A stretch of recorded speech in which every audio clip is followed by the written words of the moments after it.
Si Maru. Ayos ah. Kakahiwalay niyo lang kagabi, nahanap mo na. What are you talking about? Gusto mo na si Maru, no? Of course not. Ikaw talaga. Look, I don't like Maru. Okay?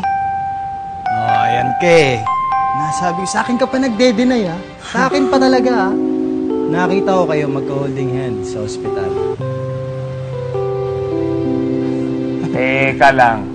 Naka-drugs ka, no? Drugs? Why would I hold her hand in the first place? Ano ka ba? Alam mo, Bri, okay lang yan.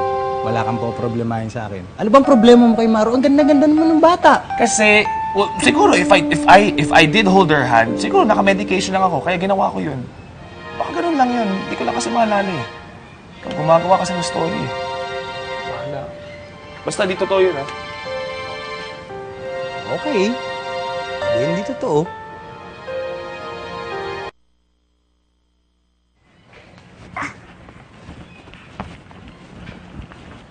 Kuya Tupi, andito na ba yung una ni Brian?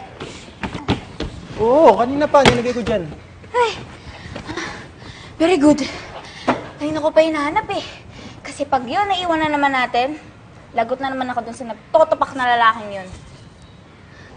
Ay, kabisado mo na si Brian, ha? Medyo. Medyo lang talaga. Bakit? Ano na naman? Alam mo, Maru, hindi ako pwede magkamali. Nagka-moment kayo ni Brian dun sa ospital.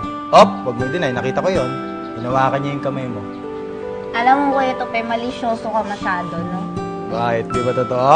Totoo, pero hindi sa ganung paraan, okay? Nung mga panahong yon, groggy si Brian, inisip niya siguro ako yung girlfriend niya. Yun lang yun. Eh, paano kung hindi? Ikaw, alam mo, lalaki mong tao, chismoso ka.